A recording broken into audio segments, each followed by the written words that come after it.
I've probably forgotten all kinds of people, but I want to get to the important part, and that is Tim Papandreou. I met Tim a couple of years ago when I was in an international car sharing conference in Montreal, and what he spoke about, I was just like, that's what we need in Halifax. And he's from San Francisco. He's the Deputy Director for Sustainable Streets. And he's fun, and he's informative, and he's serious, and he's passionate about moving people around in the best way. And so I just think it's good to learn from other people who've already gone through what we've gone through. It's kind of an efficient way of doing things. So Tim, thank you for coming.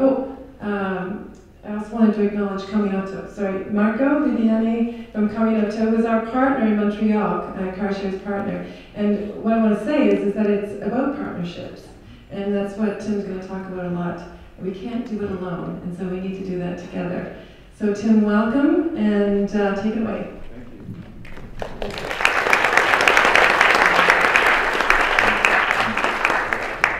Thank you, everybody. Especially thank you, Pam, for organizing this, and the sponsors for bringing me here. You're going to quickly realize I have an accent. I'm from Melbourne, from Australia, but I'm part of the Commonwealth, so we're all brothers and sisters. That's all good. But I've been in America for about 15 years, and my accent is slowly wearing away. So not that I want it to wear away, but it's slowly wearing away. I'm going to talk to you a little bit about what we've been working on in San Francisco for the last 5 years. I moved up there 4 years ago. I was living in Los Angeles for over a decade without a car, which is an achievement in itself. But it was really easy because I had figured out ways to get around by their transit, walking, bicycling, and their car sharing. And I was asked by the CEO of San Francisco to actually come up and interview for this position to try and get the hands around this multimodal agency. And it was I'm going to tell you, it's been quite a challenge, but we've been working through it, and as Pam said, the partnerships and the collaboration have been really key to make all this work, because we really couldn't do it by ourselves, and even within our agency, it was going to be very difficult to do it. So this is really a story about our evolution of integration. Many of you I've heard over the last couple of days, wanting to see this happen for your area. There's a lot more to it in the process, and the devil's in the details. So I'm going to show some of those details and some of the devilish tricks and mistakes that we've made along the way. So just some context. Those of you who did geography may know California is on the west coast of the US. About 40 million people right now, and 423,000 square kilometers. We're the 7th largest economy in the world, and we dominate the software and entertainment sectors of the world and some other areas. We also like to have fun. And in San Francisco, on the top hand right, we're part of the Bay Area, which is an area of about 8 million people. Lots of 8s. 8 million people, 8,000 square kilometers. And we're at the tip of that peninsula. We are surrounded by water on all 3 sides. Main connections to our cities by bridges, very compact space, very walkable, and we have rapidly aging and very young workforce. Does this sound familiar? So some things in common. And we've been figuring out ways now to grow differently because of the pressures that we have to compete. At the bottom of that peninsula is the Silicon Valley where Facebook, Twitter, Google, all these companies live, and the moving between north and south is a huge transportation impact for our city. So we had a choice. Do we want to stay as this declining job center that's becoming increasingly a place for people to buy their housing that are from other places, or do we want to become that robust community that we're famous for, which is being a community of diversity, and how do we do that? And we had to have some really hard discussions about this, and there was many choices that we had to make about how we're going to grow differently.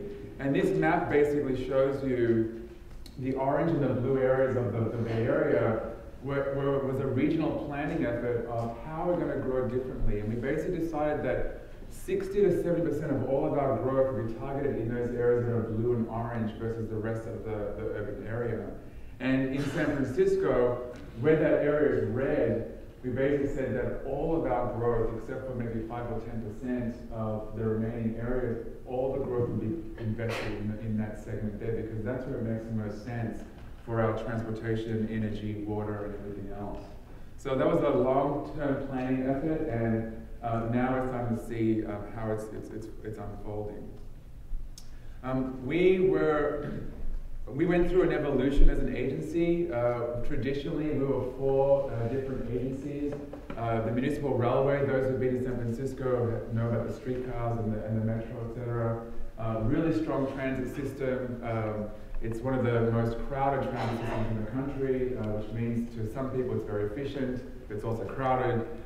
We had the Department of Parking and Traffic, and we also had the Taxi Commission. And really those 3 or 4 agencies just weren't really communicating very well.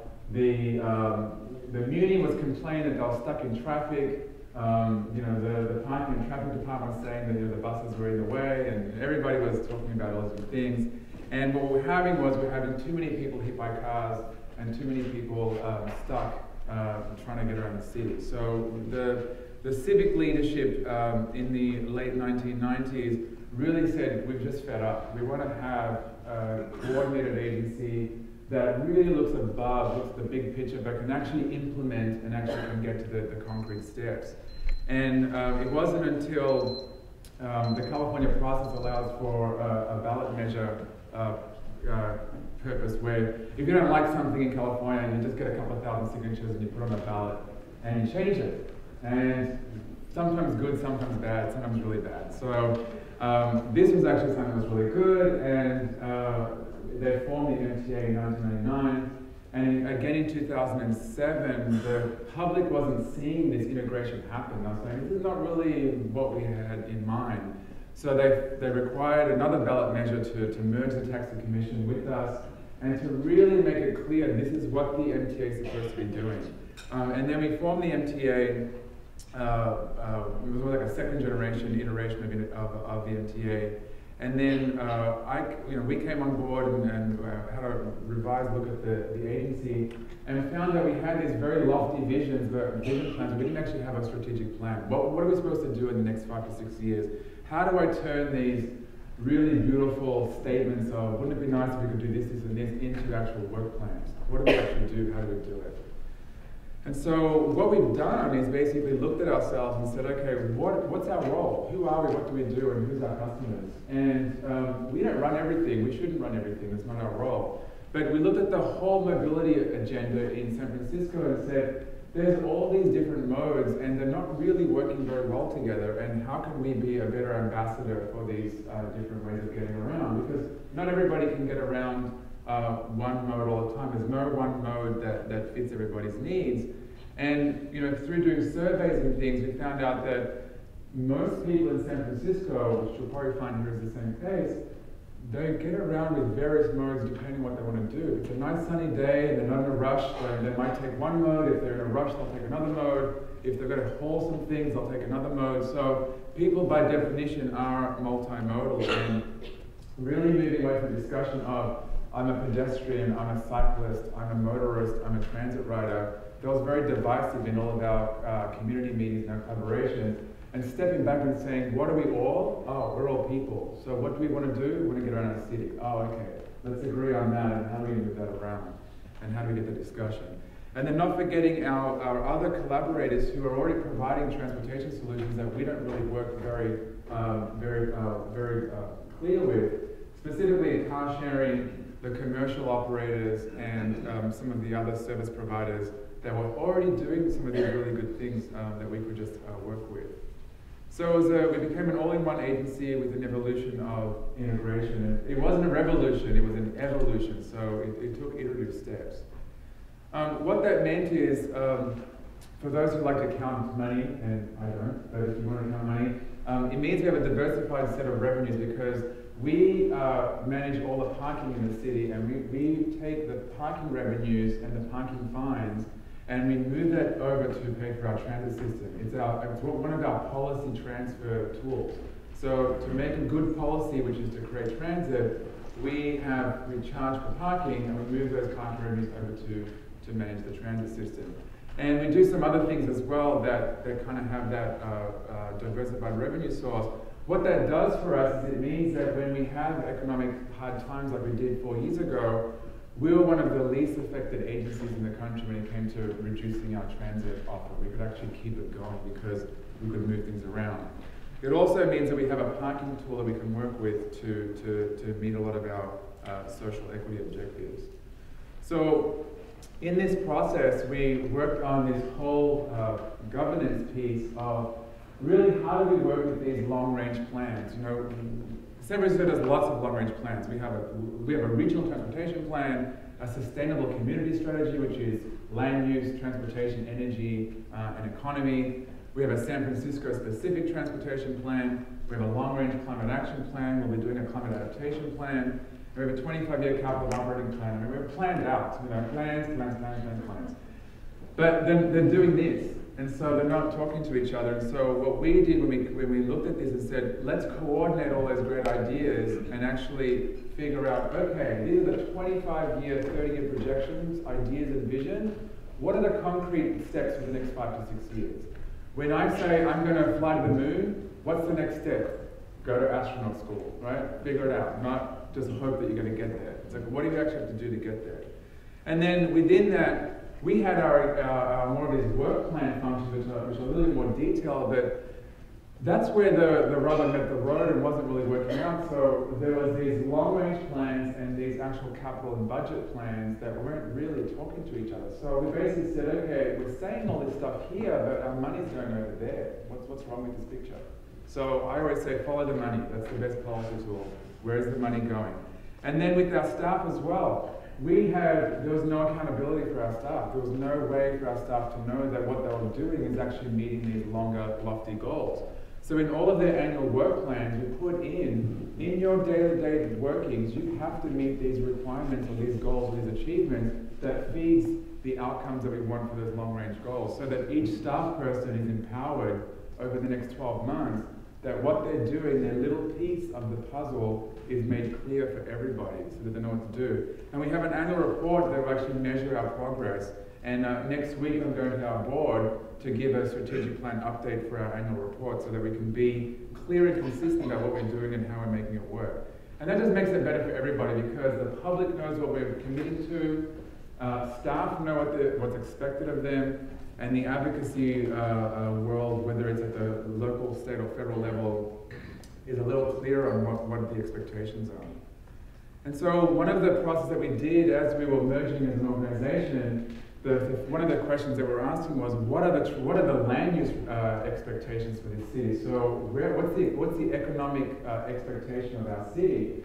And we follow a regional process that basically dictates how much growth we have to accommodate to minimize sprawl in our region. And San Francisco always comes forward and says, we'll take more than our fair share because we understand the role of densifying and diversifying our city because of its role in the region.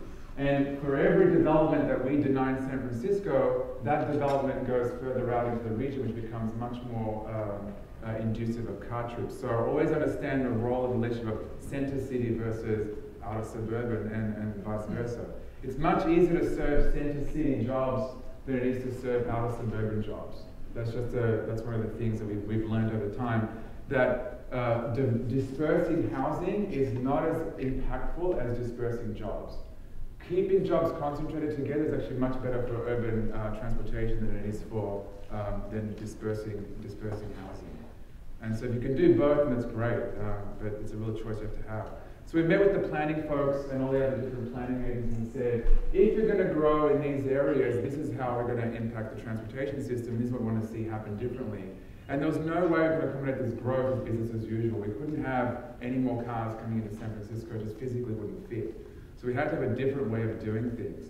And so one thing that we looked at was our current decision-making processes, where we had federal and state funding opportunities that created separate investments in different modes, which basically put modes against each other rather than working together. And what it did is it basically put more cars on the street because rather widening roads or we were making traffic go faster, or we were approving development that had more parking, which meant more people wanting to drive. It made bicycling less comfortable, so people were less likely to ride their bicycles. And it meant more people in cars, which meant more people being conflicted with people crossing the streets. And we're seeing more and more collisions because we're underinvesting in walking. So this was the vicious cycle that we were working towards, and that pretty much every city in the world is working on right now in terms of their key issues. And so we changed the conversation around and said, well, let's change this vicious cycle into a virtuous cycle. How do we make this into a virtuous cycle?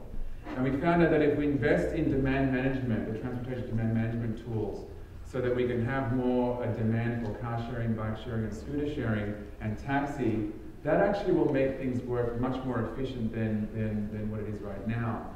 What that will do is if we invest in transit capacity and reliability in steps, rather than jumping for that heavy rail or major project, let's make what we have work better for the community. You're going to see more capacity in our transit system, which means that we're going to have people who can now shift out of their cars for some trips. Also, investing in bicycling and having a contiguous network. One of the things we spoke to our commissions were, imagine driving on a freeway that stopped every kilometre and you have to actually get off and get back on again. Imagine a bus line where you have to actually get out of the bus and cross a block and get back on the bus. It just doesn't work. So why would we think that it would work for a fragmented bicycle network? It has to be contiguous for it to work. And then investing in walking infrastructure, better crosswalks, traffic calm streets, better neighborhood facilities around schools and senior centers. All these things work in synergy to create the opportunities for more economic development. Because at the end of the day, we're not here to make a better transportation system. We're here to create a better city. And we're here to make our city competitive. In a globalized world, the differences that we have, the uniqueness, characters that we have in our cities is what keeps the interest in the capital here, because it can go anywhere. So you've got to really make sure that you really work on the bones, on the good bones that you have in your city, and how do you promote those jewels and gems that you have. Some things are diamonds in the rough. How do you polish them to make them those gems that you want to shine?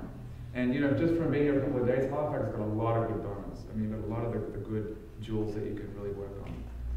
And to do that, though, we have to do some hard data analysis. So we have to look at what was the opportunity to spend that dollar on different modes. So if we invest in walking versus bicycling versus transit versus driving, what costs and benefits would we see as a city to our growth? And some of these benefits are either public health benefits, economic development activity benefits, and some costs are like emissions, pollution, noise, travel time, public dollars versus private dollars of investment, how much space we need on our streets to make things work.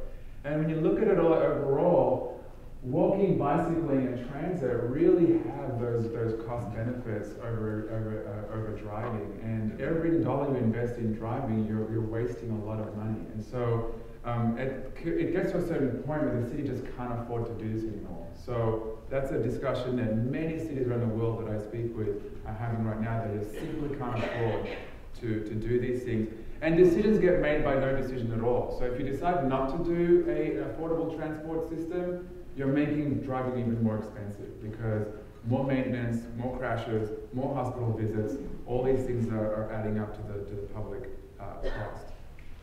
And so we looked at our current trips and said, what are the current trips that we have today, and then where do we want to go? And our board said, we really want to see you have 50% non-auto trips by 2018. We really want to set that high-level goal.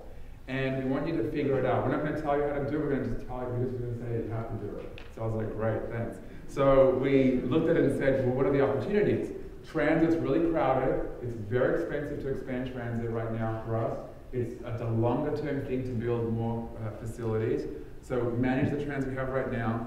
Bicycling has the most opportunity because the city has very short trips, so we can move that along. And walking is a really good way to get around the city, and it's also a healthy way to get around the city. So between those modes, we can really see our city become more livable, and growing taxi and car sharing as well. And so we looked at the cost of all this and said, whoa, we need $24 billion over 20 years to make all this work. But at least we know what we're asking for now, and we can work that and work on that program. But here's how we want to spend it. So letting the public know, this is what we need, these are the trade-offs, and this is what we want to spend it on, and let's get that money together. Let's figure it out. Let's work out the ways to get that rolling. Some of the checklists that we did for accountability, just to try and understand how we can actually do certain things, when do we do them, and how often should we do them. And then our overall framework, which was smarter land use, demand parking pricing, so managing our parking rather than building more parking structures, better travel choices for the public so they can understand how to get around the city with different modes. Some people have no idea that car sharing even exists. Some people have no idea that they can actually ride their bicycles between two hilly areas if they go a certain route. So without those information, you're not going to make those choices. And then really looking at our streets and saying, how are our streets moving right now? We have less than two-thirds of all trips by car, but they take up 99% of our public right-of-way. That's inequitable. That's not a good use of our public space. So let's have two-thirds of the space of the roads dedicated for cars and have one-third dedicated for everything else, which is what's happening right now. And eventually 50-50, and eventually 60-40. So that's the trend that we want to see happen. And then vehicle sharing as well. People are going to really have to and want to already share their vehicles rather than owning them. We keep hearing from staff and from generations in focus groups who are much younger than me saying, I care about my smartphone more than anything else now. That's my status symbol. I don't care about cars. I think they're cool, but I don't need to own one. So we're starting to see that trend happen already. On the land use side, working very closely with the development community to understand what is the role of transportation and how can we get better transportation outcomes with these developments. We require now that all developments have at least a couple of spaces in their developments for car sharing spots because we want to tie that policy connection together. We require bike parking spaces that are easy to access with these developments. And with these larger condo developments, we require that the developer installs a monthly transit pass for every unit in perpetuity. So that what happens is that you as a condo owner, as part of your monthly fees, you receive a transit pass forever. So that the incentive and the convenience is built in to the purchase price of your development. And we also reward them for reducing the amount of parking that they provide so that we can get more opportunities with other pieces of our transportation solutions. And so we looked at the total private fleet and said, okay, where are we trending? Well, we're getting more car ownership as we go along. We want to reverse that. We want that trend to go down. And we would like to see a 15 to 25% reduction in our car owning fleet in the city. And that would mean that there's going to be a reduction in people owning cars. And so the opportunity there is for vehicle sharing because that's one of the best ways that we've seen. For every car sharing vehicle that we see in San Francisco, 10 cars are taken off the road. So it's a huge, huge opportunity. We've also working on a development fee right now where we basically captured all of the growth in the next 25 years through those previous planning efforts and said, okay, if we add this many jobs in housing, this is how much impact we're going to have on our transportation system, and these are the things that we need to buy to make that work. These are how many buses we need, bike lanes, transit lanes, et cetera, and we divided by all the buildings that we're gonna work with the city to approve, and there's going to be a per square foot charge for every development. That means that they are guaranteed now, if they get their development, they pay those fees, we receive the funds to build that infrastructure for them, and they can go ahead to the planning process. So it's a more desired outcome for developers. On the parking side, we've developed a parking pricing program called SF Park. We basically put sensors in the ground. The sensors repeat back to Wi-Fi repeaters.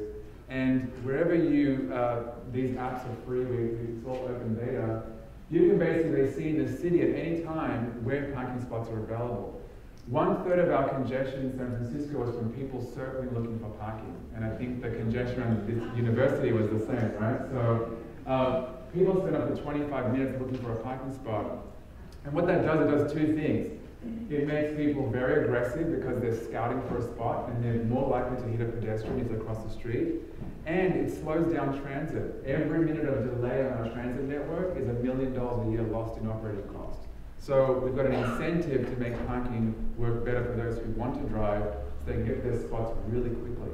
And they're kind of using it as an opportunity to kind of sense their dates right now. So when they're on a date, we've been hearing these stories where people go on dates and say, "Oh, I'm going to go, my parking's up," because they're getting the app notification that their time's running out.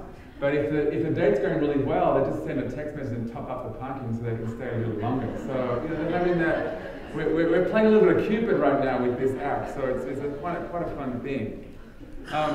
On the vehicle sharing side as well, we're working on ways to make car sharing, bike sharing, and ride sharing work more effectively. And there's other ways that we can do that with better information and technology. And right now we're trying to gather all the data that we have with all the different modes and get it ready so we can send it out to the development community so they can create an app for this. And we believe that in the next year or so, we've got this prototype set up already. We believe in the next year or so, you'll be able to figure out, I'm here, I want to go there, and your options will show up straight away and it'll tell you when things are. And in the not too distant future, you'll be able to pay for it with just one touch press.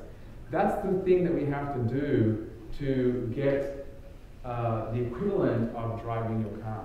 The reason we drive cars is because we've made them so convenient, we've made them so easy, we've made them so much fun. And you have to do the same thing with the package of the other choices to make it work the same way. On our transit side, better transit streets and routes, we've been working with our transit network to have more direct service, to really focus on the trunk lines and the priority lines, and do things like dedicated transit lanes, bus rapid transit, better rail. But they're a little longer term. The short term things we're doing right now with our transit system is we're allowing people to get on the bus at any door. As soon as the bus comes, all doors open, just get on the bus. Because we'd rather you just get on the bus so the bus can go than everybody queue in line at the front and hold the bus back. They're little things that we're doing that will actually make the current transit service work while people wait 5 to 10 years for the funds to come to build those larger projects. We're also realigning the bus routes to go where the customers are and they want to go and vice versa. So these are small things that you can do very quickly to improve your transportation system. Also on the fleet itself, obviously getting more buses and getting more trains is a long-term thing, but integrating technology with transit cards, etc. is great, but this transit integration card took us 10 years to get it off the ground. And the technology has already leapfrogged us. So if you guys are thinking of a smart card, the technology has already gone further along. So these are the things that you can avoid that we have to go through this process. We have 27 transit operators in San Francisco. So we have to coordinate with 27 different organizations to get this going. On our streets as well, all of these policies actually hit the street in terms of how we design them. And we're looking at ways to do investments by street category so we can create these complete streets. You may have heard of this concept of complete streets where the street accommodates all users all the time. It's not just for cars or for people, for trucks and for bicycles, for everybody. So trying to figure out ways how we can invest our money in ways that make more sense. And then looking at our intersections and saying, why are these intersections not working for people? There's something wrong with these intersections that are not working. And so are there little things that we can do with paint? A left-turn pocket, ladder crosswalk, a pedestrian refuge, for example, countdown signals, something that we can do in there that will make it much more attractive. And sometimes this is actually the best option for a neighborhood that's really pushing for infrastructure that they're frankly not ready for. So what are the small treatments that you can do quickly to at least give that idea that things are actually a little safer? And when we figure out that that's not enough, we'll actually do some traffic calming on the street. And these countdown signals have reduced pedestrian collisions 22% everywhere we installed them. So these are very cheap compared to the cost of a life. So these are the trade-offs that we have with our investment decisions. And it creates a lot of community development because now the area becomes much more attractive to walk in. Similarly, this is the Embarcadero along the San Francisco waterfront. There used to be a freeway that was above this. You can't even imagine now, but there was a freeway that was running through the Embarcadero. Mother Nature there as a president knocked it down during an earthquake, and we had to tear it all down, and it created an opportunity to recreate the street as a boulevard. Well, what we've been doing recently is we've been closing it to cars a couple of times a year, just to see how people can get around this, can enjoy this street, because it's along the water, without any cars. And so people love it because they get to walk, they get to play games, they get to ride their bicycles, they get to shop at the farmers market, which I'm looking forward to going to tomorrow at your farmers market, because that's the farmers market right there, the Ferry Terminal building. And so it's a really great opportunity to A, show people what it's like to be in a city that's quiet, that all they hear is birds and footsteps and people laughing and singing and that sort of stuff, versus the roar of the traffic. And B, creates this idea of, well, where else can we do this? We've been purposely closing these streets all throughout the cities so we can get people from other parts of the city to visit other parts that they normally wouldn't go to. It's a great way to improve that social equity. Also, things cost money and take time, as you saw. So we've been looking at what are the temporary, innovative things that we can do very quickly. So we've been closing, looking at excess spaces on our streets where we don't really need them that much for cars, corners or where there's like excess lanes, etc. And we've been working with the various communities to basically close them off and create plazas and people spaces for these, and to see how would you enjoy to have this space around you that is no longer being used by cars. And initially, some of the communities were really resistant. They were saying, you can't take those parking spaces, I'm going to go bankrupt. You just can't do it. And we said, okay, well, what else could we do? And they said, nothing, go away. So we said, okay, we'll go away, don't worry about it. So another community said, no, we would actually like this. We said, okay, we'll work with this community and try it out. And this community said, oh, you guys are planners and engineers, you do everything ugly, you don't have to do anything. So I said, okay, how about you guys do it? Why don't you guys come up with the idea? And they did, and then they feel like it's theirs, that they own it. And then lo and behold, later on, the neighborhood said, we want it here too. So, it's this, we follow where the opportunity is, and in the lower right-hand corner, we took away 2 car parking spots and worked with the owner of this pub because he wanted to see more life in the street. And you can just sit out there and just enjoy your food or your drink or whatever it is. And you don't have to buy anything from me, you're allowed to sit on these parklets, we call them parklets. And we put about 50 of them now throughout the city because we don't have the money right now to build the permanent concrete spaces for them. But we have these, we just say, as long as you're within the guidelines of these 2 parking spots and it looks like this with this deck, you design it yourself. So they have the community design, come with different designs. It's a really good way for the community to have that public space for them in their neighborhood. The one on the left is the Powell Street, our main shopping street. Again, we didn't have the money to widen Powell Street for walking, so we actually developed a temporary solution. This is just a deck running across the side of the sidewalk. But we worked with a company, of all things, a car company. Audi basically can't pay for this because they wanted to show that they were interested in sustainable mobility. And we kind of said, why would you want to do this? But they wanted to, and so they actually paid for this temporary solution. And it's been wildly successful because it's actually helped show the business community that this is actually really good. More people walking is more economic development because more people are actually shopping and using your services. Same thing with bicycles. Because we manage the parking now, we make the argument that those 2 car parking spots that you used to see 2 cars on, now we can put 26 bikes on there. So under California code, a bicycle is a vehicle, so we actually added 26 car parking spots. And so we kind of make that statement, but it's true, we're adding more capacity for a mode that's burgeoning. And we put in these green bicycle lanes throughout the city in key segments along the key trunk areas. And they're separated with the barrier, and they've got double lines, and some sections actually have these poles that you can't see in this picture. But since we did that in the last 5 years, we've seen a 71% increase in bicycling. And the 5 years before that, there was not much of an increase in bicycling. And it wasn't until we really started doing these higher quality, what we call cycle tracks, we started seeing a lot more of a change. I mean, we have the Fast and Furious, the Lycra wearing, arm pounding in the air cyclists and say, I want a black one everywhere. That's great, but what we were seeing with this is a much broader population. Basically, everybody in the room here, that was the demographic, from parents with kids to seniors, everybody between, and we ask the question, why are you riding in these lanes? Is it because I feel safer? It's much more safe and more convenient. And I want more of these. So in the discussions we have now with the community, it's, well, if we look at these to extend them, we have to have some trade-offs in the community. Parking does have to go. Travel lanes do have to go, but how do we work together to make sure that it works for the neighborhood?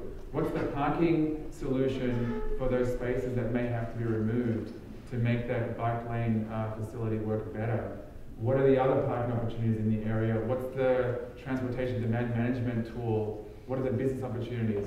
We have this thing called iBikeSF where we work with the neighborhood commercial retailers, and if they put their sticker in the window that has an iBikeSF symbol, you can show up there with your bicycle helmet or your bicycle lock, and you'll get 10% off a coffee or get a free muffin with your coffee or whatever it is, to try and show that partnership connection that people on bicycles are consumers just like people in cars.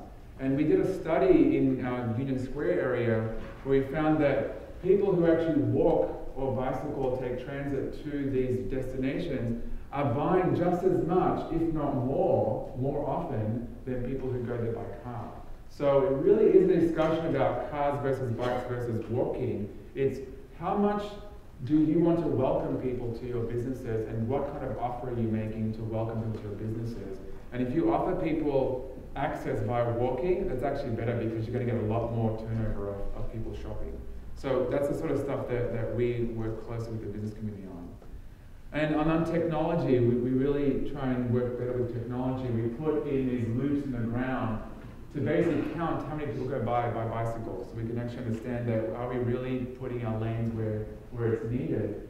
And then we developed with our partner an app that basically you can tap it on and tap it off when you start and end your bike trip, and then we can basically see where you're going, so we can figure out, we don't know who you are, we don't care who you are, so there's not a privacy thing, but it's where did that trip go, so we can see where's the demand for bicycling, I want to see who is working where, and who is actually riding to what. And then we ask, is this an exercise trip, a social trip, or a work trip? So we understand what kind of trip is this. And it really helps us understand our planning. And one of these streets where we did this, we changed the timing of the traffic lights so that the traffic lights stay, they're timed at 20 kilometers an hour, which is a good bicycling speed. So cyclists, people who bicycle hate stopping because you've got that inertia to need to start again. So we retimed the lights on this very heavy bicycle corridor so that you can keep cycling all the way through, so you can actually get to your destination, not have to stop. And that's been very successful. And it's also helped calm the street down because now no one can go more than 20 kilometers per hour. And it also means that people who are crossing the street feel a lot more safer because they can also time their travels as well. So just wrapping up, there's some really good ideas that are coming out with vehicle sharing. There's a lot of vehicle sharing providers in San Francisco, from car sharing to ride sharing to peer-to-peer car sharing, which is basically what Pam does with Halifax car sharing is a car sharing outfit where they own the vehicles. Peer-to-peer is basically two neighbors who basically agree to put their vehicle in a neighborhood pool for others to share it. And we had to go to the state legislature to change the law for insurance to make that work. But if we weren't thinking about that as an issue, we wouldn't have never been able to raise it. So having those discussions with all the different types of transportation providers really helps to understand what are the different things you can do, especially in areas that are underserved by transit, and in your cases, maybe in rural areas.